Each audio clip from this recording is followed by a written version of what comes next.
नमस्कार दोस्तों, मैं हूं आपकी अनीता सिंह। हम पढ़ रहे थे अलंकार।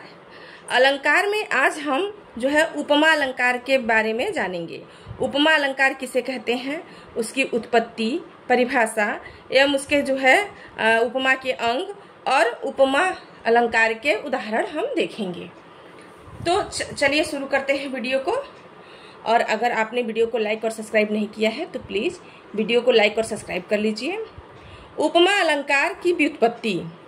उपमा अलंकार जो है वो उपमा शब्द, देखिए उपमा शब्द उप तथा मा के योग से बना है। यानी उपमा शब्द जो है, हम उपमा अलंकार को पढ़ रहे हैं। सबसे पहले उपमा शब्द क्या है उसके बारे में हम जान लेते हैं कि उपमा का अर्थ क्या होता है। तो उपमा शब्द उप तथा मा के योग से बना है। उप का अर्थ है समीप तथा मा का अर्थ है बताना या रखना। उपमा शब्द उप तथा मा के योग से बना है। उप का अर्थ है समीप तथा मा का अर्थ है बताना या रखना। इस प्रकार उपमा शब्द का शाब्दिक अर्थ हो जाता है समानता बताना। उपमा शब्द का शाब्दिक अर्थ क्या है? समानता बताना। यानी किसी चीज से एक वस्तु से दूसरे वस्तु की समानता बताई जाए तो उसे क्या कहते हैं? उपमा कहते हैं। तो उपमा शब्द का शाब्दिक अर्थ हो जाएगा समानता बताना। परिभाषा देखते हैं। उपमा अलंकार की परिभाषा, जहां किसी वस्तु के रूप, गुण, क्रिया आदि का अधिक तीव्रता से बोध कराने के लिए उसकी समानता किसी अन्य प्रसिद्ध वस्तु से बताई जाए, वहां उपमा अलंकार होता है। जहां किसी वस्तु के रूप, गुण, क्रिया आदि का अधिक तीव्रता से बोध कराने के लिए उसकी समानता किसी अन्य प्रसिद्ध वस्तु से बताई जाए, वहां उपमा अलंकार होता है। सरल शब्दों में हम समझेंगे उपमा अलंकार की परिभाषा। देखिए, जहां कम प्रसिद्धि की समानता अधिक प्रसिद्ध से बताई जाए, वहां उपमा अलंकार होता है। कम प्रसिद्धि की समानता जब अधिक प्रसिद्ध से बताई जाए तो वहां उपमा अलंकार होता है। जैसे चांद सा मुख, कमल से नेत्र, इन दोनों ही उदाहरण में क्या है? उपमा अलंकार है। चांद सा मुख, मुख कैसा है? चांद के समान है। तो मुख की समानता किससे बताई जा रही है? चांद से। यानी कि मुख जो है कम प्रसिद्ध और चांद जो है वो अधिक प्रसिद्ध है। सुंदरता में मुख जो है कम प्रसिद्ध होता है और चांद जो है वो अधिक प्रसिद्ध होता है। जब हमें किसी को सुंदर कहना होता है तो हम कहते हैं चांद सा मुखड़ा, यानी चांद की सी सुंदरता। तो यहाँ चांद जो है वो क्या हो जाएगा? चांद हो जाएगा उपमान और मुख क्या हो जाएगा? उपमेय हो जाएगा। ठीक है। कमल से नेत्र, कमल, नेत्र की तुलना किससे की जा रही है? नेत्र की तुलना कमल से की जा रही है। यानी नेत्र की समानता कमल से करने से यहाँ कौन सा अलंकार है? उपमा अलंकार है। तो नेत्र जो है वो मानव से संबंधित है और कमल क्या है? कमल जो है प्राकृतिक चीज है। तो यहाँ पे जो है कमल अधिक प्रसिद्ध है। सुंदरता में कमल अधिक प्रसिद्ध है और नेत्र जो है वो कम प्रसिद्ध है। तो यहाँ कौन सा अलंकार हो जाएगा? उपमा अलंकार हो जाएगा। परिभाषा क्या है? देखिए, जहाँ कम प्रसिद्धि की समानता, कम प्रसिद्ध कौन? नेत्र, अधिक प्रसिद्ध से बताई जाए, अधिक प्रसिद्ध कौन? कमल, वहां उपमा अलंकार होता है। ठीक है। अब उपमा अलंकार के 4 अंग होते हैं, उसके बारे में हम देखेंगे। उपमा अलंकार के अंग। उपमा अलंकार के निम्नलिखित 4 अंग हैं। कौन कौन से हैं? उपमेय, उपमान, साधारण धर्म, वाचक शब्द। अब हम देखेंगे कि उपमेय किसे कहते हैं, उपमान किसे कहते हैं, साधारण धर्म एवं वाचक शब्द किसे कहते हैं। सबसे पहले हम उपमेय के बारे में जानेंगे कि उपमेय जो है किसे कहते हैं, उपमेय की परिभाषा क्या होती है। जिसकी समानता बताई जाए उसे उपमेय कहते हैं। पहले भी हम बता चुके हैं कि जिसकी समानता बताई जाए, जैसे मुख की समानता बताई जा रही है चांद से, तो यहाँ मुख क्या हो जाएगा? उपमेय हो जाएगा। तो जिसकी समानता बताई जाए उसे उपमेय कहते हैं।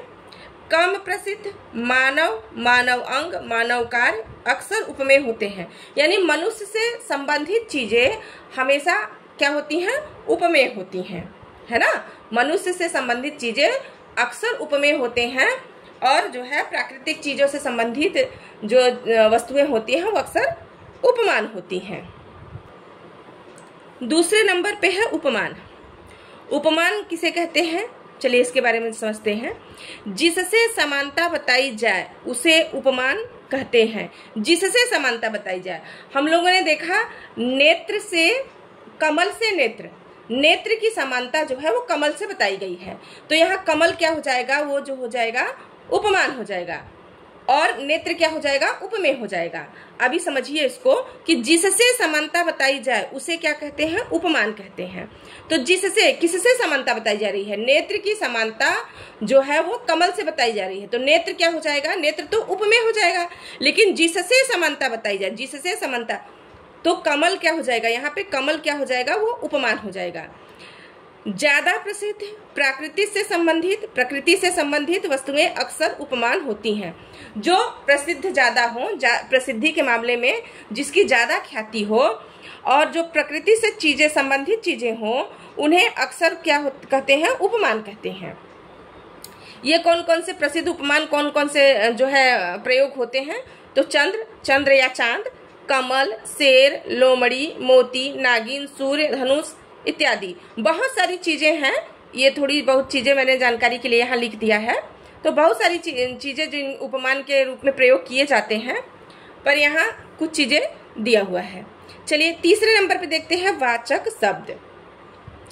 वाचक शब्द, इसकी परिभाषा क्या है, उपमेय, उपमान को जोड़ने वाले समानता सूचक शब्द वाचक शब्द कहलाते हैं। यानी उपमेय और उपमान, यानी जैसे हमने कहा कि नेत्र कमल से सुंदर है, तो नेत्र जो है, नेत्र क्या हो गया, नेत्र हो गया आपका उपमेय, और कमल क्या हो गया, उपमान, और से सुंदर, जो से है वो क्या हो जाएगा, वो हो जाएगा वाचक शब्द। ठीक है, उपमेय उपमान को जोड़ने वाले समानता सूचक शब्द वाचक शब्द कहलाते हैं। प्रमुख वाचक शब्द निम्नलिखित हैं। लगभग यही प्रयोग होते हैं, कुछ और एक दो होंगे, लगभग यही। देखिए, सी, सा, सो, सम, समान, सरिस, सदृश, इव, मय, तुल्य, इमी, जिमी, यथा, जथा, अस, जस आदि। ये जो है, ये शब्द जहाँ आए, इसे आप समझिए क्या है, वाचक शब्द है। उपमेय उपमान को जोड़ने वाले ये शब्द हैं।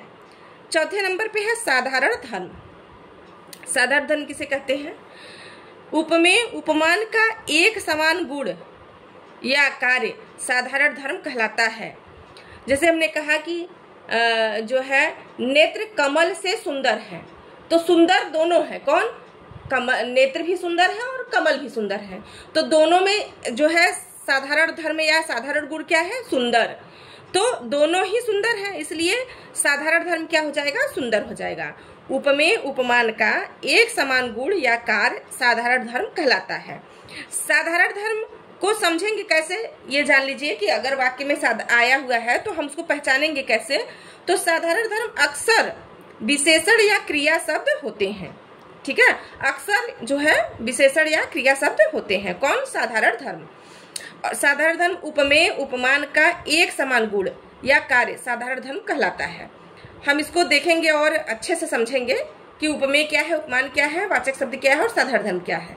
इस परिभाषा से आपको अच्छी तरह ये बात समझ में आ जाएगी। उपमेय जिसकी समानता बताई जाए, उपमान जिससे समानता बताई जाए, वाचक शब्द उपमेय उपमान को जोड़ने वाला समानता सूचक शब्द, और साधारण धर्म क्या होता है, वो होता है उपमेय उपमान का एक समान गुण। जैसे एक देखिए, नेत्र कमल के समान सुंदर हैं। एक परिभाषा हमने, अरे एक उदाहरण लिखा हुआ है कि नेत्र कमल के समान सुंदर हैं। अब इसमें हम पहचानेंगे कि कौन कौन जो है इसमें चारों अंग हैं, चारों अंग उपमा के चारों अंग इसमें हैं। तो ये कौन कौन है, नेत्र क्या हो जाएगा, उपमेय, कमल क्या हो जाएगा, उपमान, और समान क्या हो जाएगा, वाचक शब्द। समान देखिए यहाँ आपको मिल जाएगा ना, वाचक शब्द सी, सा, सो, सम, समान, सरिस, सदृश, इव, मय, तुल्य, इमी, जिमी, यथा, जथा, अस, जस, इनमें से ही कोई एक आपको मिल जाएगा। यहाँ लगभग आपको मिल जाएगा। क्या है यहाँ पे, समान, यहाँ पे आया हुआ है समान, तो यहाँ आपको मिल जाएगा समान। सुंदर है, सुंदर कौन है, दोनों है, नेत्र भी सुंदर है। देखिए, नेत्र कमल के समान सुंदर है, तो नेत्र जो है कमल के समान, यानी कमल भी सुंदर है, तभी तो नेत्र उसके समान सुंदर हुआ। तो सुंदर कौन है, दोनों है, कमल भी सुंदर है और नेत्र भी सुंदर है। तो हमने इसकी परिभाषा क्या देखी थी कि उपमेय उपमान का एक समान गुण, तो एक समान गुण दोनों में क्या है कि दोनों ही सुंदर हैं। जब हम कह रहे हैं कि नेत्र कमल के समान सुंदर है, तो नेत्र कमल के समान यानी कि कमल पहले से ही सुंदर है, इसीलिए नेत्र की समानता उसके साथ की जा रही है। तो नेत्र जो है वो कमल के समान सुंदर है, तो सुंदर शब्द क्या हो जाएगा, वो साधारण धर्म हो जाएगा। और हमने अभी आपको बताया कि जो है साधारण धर्म अक्सर विशेषण या क्रिया शब्द होते हैं। तो सुंदर क्या है, ये किसी चीज की विशेषता बता रहा है, तो यहाँ सुंदर जो है वो विशेषण शब्द है। तो नेत्र कमल के समान सुंदर है, ये जो है नेत्र उपमेय, कमल उपमान और समान वाचक शब्द सुंदर साधारण धर्म। आज हम लोगों ने इसके बारे में इतना जान लिया, उपमेय के चारों अंगों को, उपमेय उपमान वाचक शब्द साधारण धर्म को समझ लिया, यानी उपमा अलंकार के चारों अंगों को हम लोगों ने देख लिया।